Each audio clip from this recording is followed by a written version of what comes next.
Drone ఎగరేసిందని drone ఎగరేస్తే ఎవరైనా అనుమతి తీసుకోకుండా ఒక డ్రోన్ ఎగరేస్తే ఆ డ్రోన్కు 500 రూపాయలు ఫైన్ వేస్తారు అధ్యక్ష. కానీ పార్లమెంట్ సభ్యుడిగా కాంగ్రెస్ పార్టీ వర్కింగ్ ప్రెసిడెంట్గా నన్ను అరెస్టు చేసి జైలుకు పంపించి మామూలుగా దానికి 500 రూపాయల ఫైన్ ఉంటే బిలో 7 ఇయర్స్ ఉంటే రిమాండ్కే పంపరు, పోలీస్ స్టేషన్ బెయిల్ ఇవ్వాలి.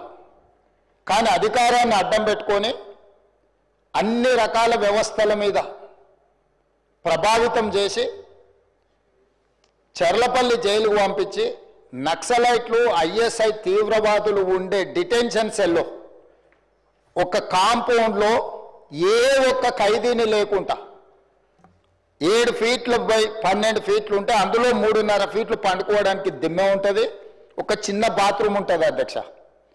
16 రోజులు డిటెన్షన్ సెల్లో ఒక మనిషిని చూడకుండా నన్ను నిర్బంధించిన ఆ కోపాన్ని దిగమింగుకొని రాష్ట్ర ప్రయోజనాల కోసం ఈరోజు పనిచేస్తున్నా అధ్యక్ష.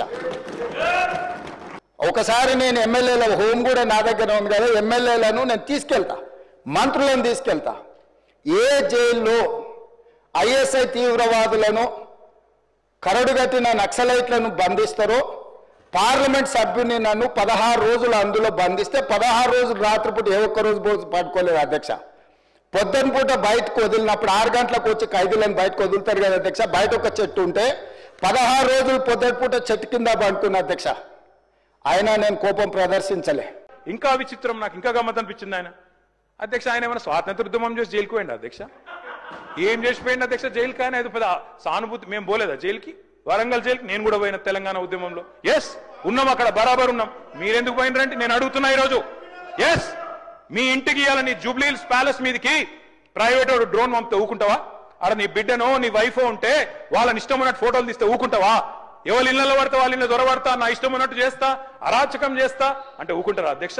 ఇది పద్ధతేనా అధ్యక్ష? అంటే మీ కాడికి వచ్చేవరకే కుటుంబాలు, మీ కాడికి వరకు వచ్చేవరకే భార్య పిల్లలు, వేరే వాళ్ళకి లేరా అధ్యక్ష భార్య పిల్లలు? మీరు ఆనాడు ఇష్టం ఉన్నట్టు మాట్లాడినప్పుడు, లేని రంకులు అంటగట్టినప్పుడు, ఇష్టం ఉన్న సంబంధాలు మాట్లాడినప్పుడు ఆ రోజు లేవా నీతులు? చివరికి మా ఇంట్లో పిల్లల్ని కూడా తిట్టింది మీరు కాదా? ఆనాడు మా ఇంట్లో చిన్న చిన్న పిల్లల్ని పట్టుకొని, మైనర్ పిల్లల్ని పట్టుకొని బూతులు మాట్లాడింది మీరు కాదా? మీరేదో పెద్ద సానుభూతి కోసం మాట్లాడితే ఏం పని చేసిపోయినా మీరు జైలు. అయినా నేను అడుగుతున్నా ముఖ్యమంత్రి గారు, నేను అడుగుతున్నా అధ్యక్ష, జైలుకి ఎవరు పంపుతారు అధ్యక్ష? ప్రభుత్వాలు పంపుతాయా? కోర్టులు పంపుతాయి. కోర్టులో మీరు ఛాలెంజ్ చేసినారు, నన్ను రిమాండ్కి పంపొద్దు అని మీ లాయర్లు అడిగినారు. కోర్టు కాదు మీరు జైలుకే పోవాలని చెప్పింది. మేమేం చేస్తాం దానికి? రిమాండ్కు పంపేది మేం కాదు సార్, మీరు కాదు. ముఖ్యమంత్రి గారు హుంకరిస్తున్నారు. నేను అనుకుంటే అక్కడ ఎవరు మిగిలరు. నువ్వు ఏమనుకున్నా ఏం ఫరకు పడదు, నువ్వు ఏం చేసుకున్నా ఏం ఫరకు పడదు. నువ్వు అనుకుంటున్నావేమో పదవి శాశ్వతం, అధికారం శాశ్వతం, ఏది శాశ్వతం కాదు అధ్యక్ష. నేను కోరుతా ఉన్నా, ముఖ్యమంత్రికి అపరిమితమైన అధికారాలు ఉండవు.